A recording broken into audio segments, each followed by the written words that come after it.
السلام علیکم بچوں. آج ہم آپ کا 5واں لیسن پڑھ رہے ہیں تعلیمی پیش رفت. اس کے سب سے پہلے یہ سمجھو کہ اس سبق میں ہم بھارتی تعلیم کا نظام کیسا تھا، اس کے اہم مراحل کون سے تھے اور اس کے منصوبے کون سے تھے، جس میں ابتدائی، ثانوی اور اعلیٰ تعلیم پر گفتگو کی گئی ہے، اور اسی کے ساتھ بھارت کی چند نمایاں شعبوں میں تحقیقی اداروں کا بھی جائزہ لیا گیا ہے. اس سے ہم اپنے ملک کے تعلیمی نظام کو اچھی طرح سے سمجھ سکتے ہیں اور ہمارے ملک میں تعلیم کے مسئلے کی سنگینی کا اندازہ آزادی کے بعد 1951 میں پہلی بار جب مردم شماری کے اعداد شمار سے لگایا گیا ہے. مردم شماری کا مطلب ہوتا ہے کہ لوگ جو ہے وہ کتنے فیصد جو ہے وہ تعلیم یافتہ ہوئے. تو 1971 میں 34% تھا، 1981 میں 43% تھا، اور 1991 میں 52 تھا، اور 2001 میں 64% تھا. تو خواندگی کی شرح میں اضافے کے لیے حکومت کا ایک بہت بڑا ایک مسئلہ تھا کہ اس کو کس طرح سے بڑھاوا دیا جائے. اس کے لیے اس کو حل کرنے کے لیے حکومت نے مختلف تدابیریں کی. سب سے پہلے انہوں نے ابتدائی تعلیم میں کھریا تختہ منصوبہ یہ دیا. اس منصوبے کے تحت 6 سے 14 سال کی عمر کے بچوں کو دی جانے والی تعلیم کو ابتدائی تعلیم کہا گیا، اور 1988 میں مرکزی حکومت نے ابتدائی تعلیم کی توسیع، تعلیمی معیار میں اصلاح کے لیے کھریا یا تختہ منصوبہ آپریشن بلیک بورڈ شروع کیا گیا. کھریا کا مطلب ہوتا ہے لکھنے والا چاک.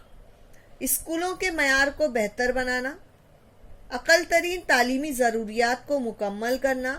آپ نے دیکھا ہوگا کہ آپ کو پہلی سے لے کے 8ویں تک کتابیں جو ہے وہ مفت دی جا رہی ہے تعلیم حاصل کرنے کے لیے گورنمنٹ کی طرف سے. اسی طرح سے مڈ ڈے میل بھی دیا جا رہا ہے کہ بچہ جو ہے یہاں پر آئے، پڑھائی کرے اور کھیلے کودے اور زندگی میں کچھ بن جائے. تو ہر اسکول کو کم از کم 2 کمرے بیت الخلاء کے لیے مالی امداد فراہم کرتا ہے. 2 اساتذہ میں سے 1 معلمہ کی تقرری کرنا، تختہ سیاہ، نقشے، کتب خانے، تجربہ گاہ کے لوازمات اور کھیلوں کے سامان کے لیے مالی امداد دینا بھی اس کا کام ہے. اب ہم بات کرتے ہیں 1994 میں منصوبے میں کیا ہوا. تو سب سے پہلے 100 سے زائد طلبہ ہوں تو 1 اضافی کمرہ ہونا چاہیے اور 1 اضافی معلم ہونا چاہیے. یعنی 100 سے زیادہ اگر بچے ہوں تو 1 کمرہ بھی ملے گا اور 1 پڑھانے والی ٹیچر بھی ملے گی. اور اسی طرح سے لڑکیوں کے اسکول درجہ فہرست ذات قبائل کی اکثریت والے اسکولوں کو بھی ترجیح دینا، مطلب ان کو پہلے امپورٹنس دینا. دیہی علاقوں میں 50% معلمات کی تقرری لازمی کی گئی. اور اسی طرح سے ضلعی ابتدائی تعلیم پروگرام میں پرائمری اسکولوں میں طلباء کی 100% حاضری، طلباء کی زائیگی کی روک تھام، یعنی بچے جو بیچ میں تعلیم چھوڑ دیتے ہیں تو اس کو کیسے روکا جائے. لڑکیوں اور معذور لوگوں، بچیوں کی تعلیم، لڑکوں کی تعلیم، ابتدائی تعلیم سے متعلق تحقیق اور قدر پیمائی، متبادل تعلیم اور سماجی بیداری. اور اسی طرح سے مرکزی حکومت نے 1995 میں اس پروگرام کے تحت دوپہر کی غذا کا منصوبہ بھی شروع کیا. آپ لوگوں کو معلوم ہے کھانا کھچڑی ملتی ہے آپ لوگوں کو. آدیواسی لڑکیوں کی تعلیم میں تارا بائی موڈک نے بورڈی اور کوسباڑ میں آنگن واڑیاں شروع کی. کرن اسکول تکنیکی پیشہ ورانہ تعلیم وغیرہ کا آغاز کیا. انوتائی واگھ نے کوسباڑ میں بالواڑیاں بنائیں. بال سیویکا ٹریننگ کالج، تعلیم بالغاں کلاسیں اور پرائمری اسکول جو ہے وہ قائم کیے گئے. اس کے بعد میں ملک کے پہلے وزیر تعلیم مولانا ابوالکلام آزاد نے تعلیمی شعبوں میں بنیادی تبدیلیاں لانے کے لیے یونیورسٹی ایجوکیشن کمیشن نامزد کیا. اس کمیشن نے ثانوی تعلیم کے لیے ایک علیحدہ کمیشن نامزد کیا، اور اس کمیشن نے 1952 اور 53 میں ایک کمیشن دیا، مدلیار کمیشن. اب اس مدلیار کمیشن کے حساب سے تھا 11ویں ڈگری کے 4 سال، اور اس طرح سے جو ہے وہ ایک خاکہ پیش کیا تھا، یعنی 11ویں +1 +3، یعنی 11ویں کرنے کا، پھر 12ویں کرنے کا، پھر 13ویں 14ویں اور 15ویں میں آپ کی جو ہاتھ میں ہے وہ کیا آ جائے گی، ڈگری۔ اس کمیشن نے ثانوی تعلیم نصاب کی نوعیت، ذریعہ تعلیم، طریقہ تعلیم کا مطالعہ کر کے اس کی سفارشات بھی پیش کی اور اعلیٰ ثانوی جماعتوں کا تصور پیش کیا۔ اس کے بعد دوسرا کمیشن آیا، کوٹھاری کمیشن۔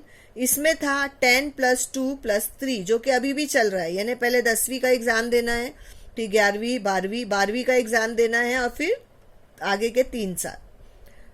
اب کمیشن نے تعلیم کا یکساں طریقہ، مسلسل تعلیم، تعلیم بالغہ، مراسلاتی تعلیم، اوپن یونیورسٹی، ایسی سب چیزیں جو ہے وہ پیش کی۔ اس کے بعد ایک اور چیز انہوں نے یہ کی کہ درجہ فہرست ذاتوں اور قبائل کو فوقیت دینے، بجٹ میں تعلیمی اخراجات کی مد میں اضافہ کرنے جیسی سفارشات کی۔ ریاست مہاراشٹر نے 1972 میں 10 +2 +3 کا تعلیمی خاکہ اختیار کیا اور 1975 میں 10ویں کا پہلا امتحان جو ہے وہ منعقد ہوا 1975 میں۔ اب مرکزی حکومت نے اعلیٰ تعلیم کے لیے مرکزی حکومت نے 1948 میں ڈاکٹر رادھا کرشنن کی صدارت میں یہ کمیشن نامزد کیا۔ کمیشن کو مالی امداد، یونیورسٹی کا معیار اور اس کی ذمہ داریاں اس کے حساب سے سونپی گئی۔ اب جامعاتی تعلیمی کمیشن کا کام کیا تھا کہ یونیورسٹی کے لیے گرانٹ دینا، تعلیم میں منصوبہ بندی کرنا، نصاب میں باقاعدگی لانا، نصاب مطلب آپ کی آپ کی کتابیں کون کون سی ہونی چاہیے وہ دیکھنا، اور تعلیم کے توسط سے قومی ضروریات کو فوقیت دینا، اعلیٰ تعلیم کے مختلف منصوبے تیار کر کے ان پر عمل درآمد کرنا، یونیورسٹی کی ترقی کے لیے بورڈ قائم کرنا، یہ سارے کام تھے۔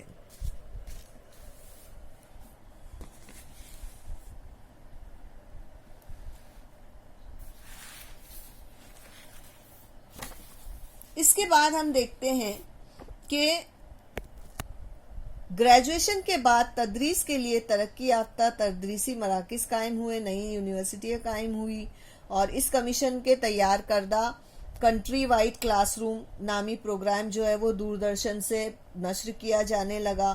پھر NCERT کا قیام عمل میں آیا۔ NCERT جو تھی 1 سپٹمبر 1961 کو دہلی میں national council of educational research and training کا قیام عمل میں آیا، اس کو شارٹ فارم میں NCERT کہا جاتا ہے۔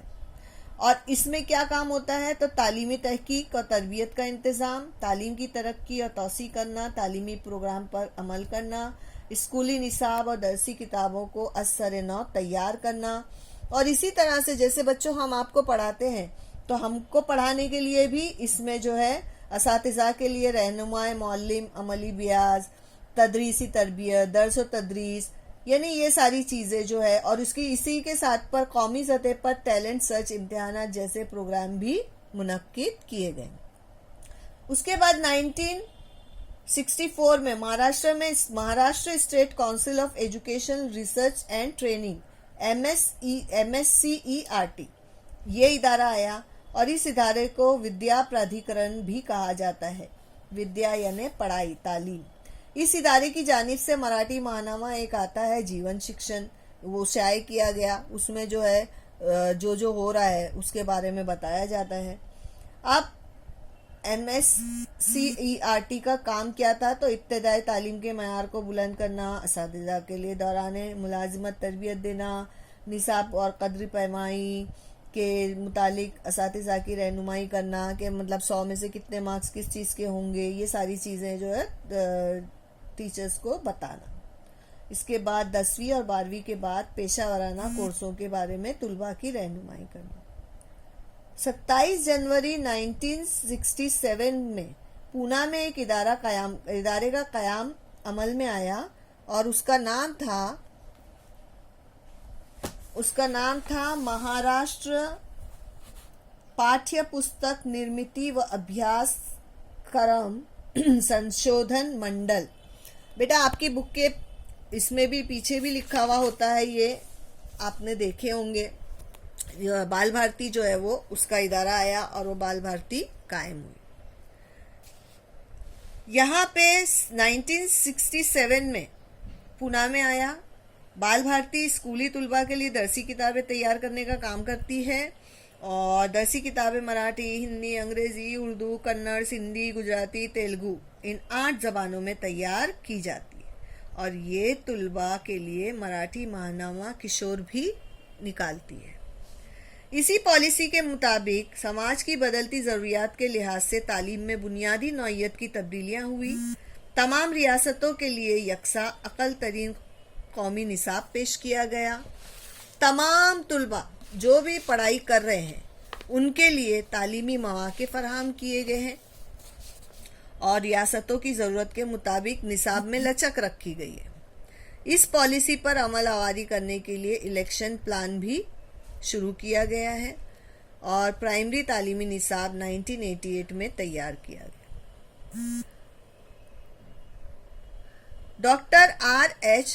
دوے کمیٹی، یہ لوگوں نے ایک کمیٹی تشکیل دی، اور اس کمیٹی نے زبان، ریاضی اور ماحولیاتی مطالعے کے مضامین کے لیے 5ویں جماعت تک اقل ترین آموزشی صلاحیتوں کی جدولیں تیار کی ہیں. یعنی کہ انہوں نے بچوں کو جو ہے 5ویں کے بچوں کو جو ہے ریاضی اور زبان، مطلب جو بھی ہوگی اردو، ہندی، مراٹھی اور ماحولیاتی مطالعہ ان کو جو ہے وہ کروایا. اسی طرح سے سیٹلائٹ کا استعمال ہوا 1975 میں، اور یہ ثابت ہو گیا کہ سیٹلائٹ کے ذریعے تعلیمی مقاصد کی بھی تکمیل ہو سکتی ہے. تو اسرو کے سائنسدانوں نے ایک ناتھ چٹنیس نے اس کام میں نہایت اہم کردار ادا کیا، اور سائٹ نامی تعلیمی تجربہ احمد آباد میں واقع اسپیس اپلیکیشن سینٹر کی رہنمائی میں کیا گیا.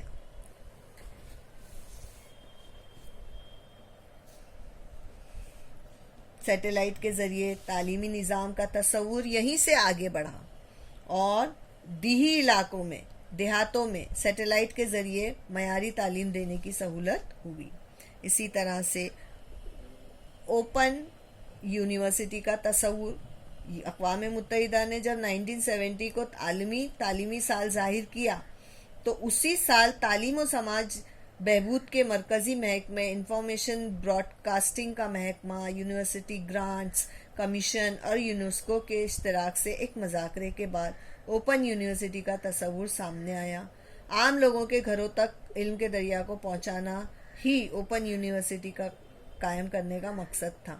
اوپن یونیورسٹی کا مطلب یہ ہوتا ہے کہ کوئی بھی جو ہے وہ ایگزام دے سکتا ہے. اور اسی طرح سے 1941 میں اوپن یونیورسٹی کے تعلق سے پی پارتھا سارتھی کی صدارت میں ایک کمیٹی تشکیل کی گئی، اور اس کو نام دیا گیا اگنو. اگنو کا جو ہے جب قیام عمل میں آیا تو اس میں رسمی طور پر کالج کی تعلیم نہیں تھی، اہلیت، عمر اور دوسری سب چیزوں میں وہ دے دی گئی تھی. کیا دے دی گئی تھی؟ ان کو چھوٹ دے دی گئی تھی. اور اسی طرح سے آکاش وانی، دوردرشن پر فاصلاتی تعلیم کا پروگرام بھی شروع کیا گیا. یعنی بچوں کو جب ہم لوگ جب چھوٹے تھے بیٹا، تو ہم لوگ کے ٹائم پہ جو ہے وہ اس پہ دوردرشن پہ بہت سارے تعلیمی پروگرام ہوا کرتے تھے، اور وہ ہم کو اسکول میں بھی ٹی وی پہ بتائے جاتے تھے. میرے کو لگتا ہے آپ لوگوں کے پیرنٹس اس بارے میں آپ لوگوں کو اچھی طرح بتا سکیں گے جنہوں نے اس طریقے سے تعلیم حاصل کی ہوگی. اسی طرح سے رسمی طور پر کالج کی تعلیم حاصل نہ کرنے والوں کی اہلیت، عمر اور دیگر شرائط میں بھی چھوٹ دی گئی تھی. 1000 سے زیادہ کورسز چلائے گئے تھے، اور ملک میں 85 سے زیادہ تربیتی مراکز، غیر ملکوں میں 41 مراکز سرگرم عمل تھے. مہاراشٹر میں ناسک کے مقام پر یشونت راؤ چوہان مہاراشٹر اوپن یونیورسٹی قائم کی گئی. بہت سارے لوگ جو ہے مہاراشٹر اوپن یونیورسٹی سے بھی ایگزام دیتے تھے، اور اس طرح سے وہ لوگ جو ہے وہ آگے بڑھتے تھے. اب جو ہے ہم کچھ چیزیں دیکھیں گے، جیسے کہ سائنس کے بارے میں ہم دیکھتے ہیں، اور اس کے بعد میں ہم دیکھیں گے میتھس کے ریاضی سے اور پھر کمپیوٹر پہ ہم جائیں گے. ٹھیک ہے. سب سے پہلے دیکھتے ہیں CSIR. یہ جو CSIR ہے، council of scientific industrial research, یہ 1950 میں قائم کی گئی. اس کا خاص مقصد کیا تھا کہ سائنسی تحقیق کو رواج دینا، تحقیق کے فوائد جو ہے وہ عوام تک پہنچانا. جیسے آپ لوگوں نے دیکھا ہوگا کہ کیمسٹری، دوائیاں، فوڈ پروسیسنگ، کان کنی، یہ شعبوں میں تحقیق ہوئی.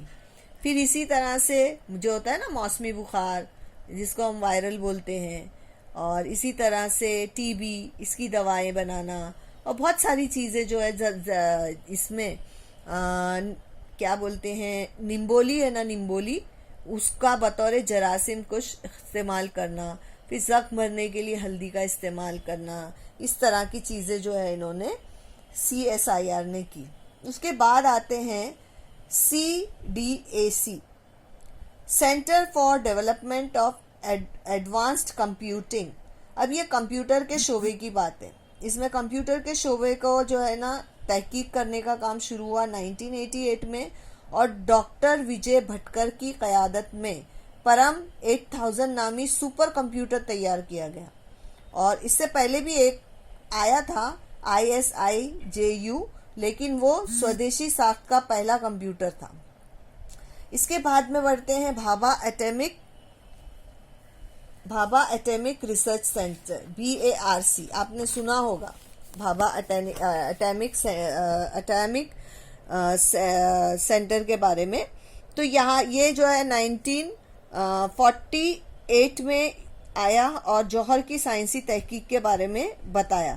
تو جوہری بھٹی بنانے کا کام، سائنسدانوں کی تربیت، جوہری توانائی کا بجلی پیدا کرنے کا استعمال، ریڈیو ایکٹیو اشیاء کا تیار کرنا، پھر اس کو صنعتوں میں استعمال کرنا، اور طبی شعبوں میں استعمال پر تحقیق پر جو ہے وہ انہوں نے کام کیا.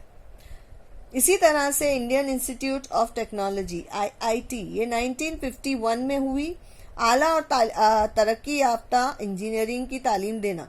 یہ پوائی، چنئی، نئی دہلی، گوہاٹی، روڑکی، یہاں پہ انجینئرنگ کالج ہیں. اور اہلیتی امتحان کے ذریعے، مینز اس کے لیے ایک ایگزام دینا پڑتا ہے، اور پھر اس کے ایگزام کے بیس پہ ہی جو ہے ہم آگے جا سکتے ہیں. اور مناسب فیس اور طلباء کے لیے تخفیضات یعنی ریزرویشن جو ہے وہ BTech اور MTech کی کورسز کرتے ہیں.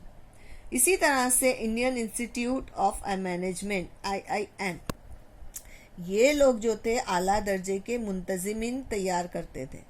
اس میں مرکز گجرات کی حکومتوں نے احمد آباد میں قائم کیے، اور اسی طرح سے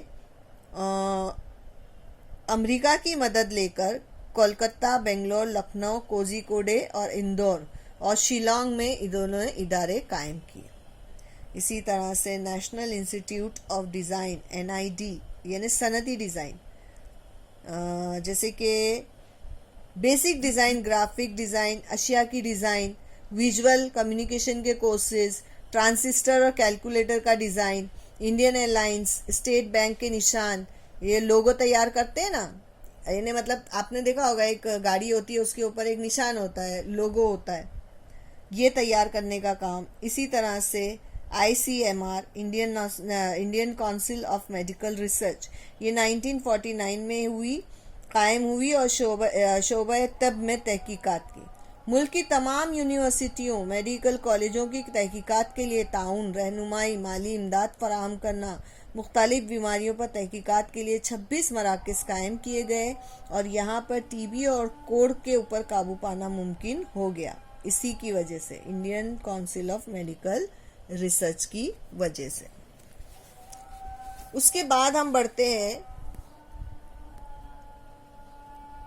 ایمس کی طرف، All India Institute of Medical Sciences. ترقی یافتہ طبی تعلیم اور تحقیق کو فروغ دینے کا کام ہوا. یہاں پر عوام کو مناسب داموں میں طبی امداد ملے. نرسوں کی تربیت کے لیے علیحدہ ایک کالج ہے، اور دل کی بیماریاں، دماغی امراض اور آنکھوں کی بیماریوں کے معالجاتی مراکز قائم کی. اور یہاں پہ طبی سائنس میں گریجویشن پوسٹ گریجویشن کورسوں کی تعلیم بھی دی گئی۔ اس کے بعد آتا ہے میڈیکل کونسل آف انڈیا، یہاں پر بھی طبی تعلیم کے معیار کا تعین کیا گیا، اس کی نگرانی کرنے اور جانچنے کی ذمہ داری دی گئی۔ اور اسی طرح سے انڈین ایگریکلچرل ریسرچ انسٹیٹیوٹ، زراعت کا شعبہ ہے یہ، اور یہ 1985 میں شروع ہوا، اور اس میں تھا کہ زرعی شعبوں میں زراعتی تحقیقات کرنا، مٹی کی سائنس، علم زراعت وغیرہ شعبوں کے ذریعے کام کرنا، گیہوں، تلہن کی فصلوں، سبزی ترکاری وغیرہ پر تحقیق کرنا، اور ایک سال میں ایک سے زیادہ فصلیں ہم کیسے اگا سکتے ہیں اس کے بارے میں جو ہے معلومات حاصل کرنا۔ مجھے امید ہے بچوں کو یہ ساری چیزیں سمجھ میں آئی ہوں گی۔ پھر بھی ایک بار میں آپ کو وہ کر لیتے ہیں، ہم کیا کرتے ہیں کہ پہلا ادارہ ہے council of scientific and research centre, یہ سائنسی تحقیق کے بارے میں کام کرتا ہے عوام کو فائدہ پہنچانے کے لیے۔ CDAC centre for development of advanced computing, یہ کمپیوٹر کے شعبے میں تحقیق کا کام کرتا ہے۔ BARC Bhabha atomic centre research centre جوہری سائنسی تحقیق کے لیے کام کرتا ہے، اس کا خاص مقصد یہی ہے۔ Indian institute of technology IIT اعلیٰ اور ترقی یافتہ انجینئرنگ کی تعلیم دینا۔ اسی طرح سے IIM Indian institute of management اعلیٰ درجے کی منتظم تیار کرنا، اور اسی طرح سے NID national institute of design یعنی صنعتی ڈیزائن کے موضوع پر تعلیم دینا۔ تو میں امید ہے بچوں کو سمجھ میں آ گیا ہوگا۔ بچوں، اب اگلے سبق میں ہم خواتین سے متعلق قوانین اور خواتین کی خدمات اور دیگر کمزور طبقات کے سلسلے میں حکومت کے کردار کا مطالعہ کریں گے۔ انشاءاللہ اس کے کوشچن آنسر آپ کو اگلے اس میں دیے جائیں گے پیریڈ میں۔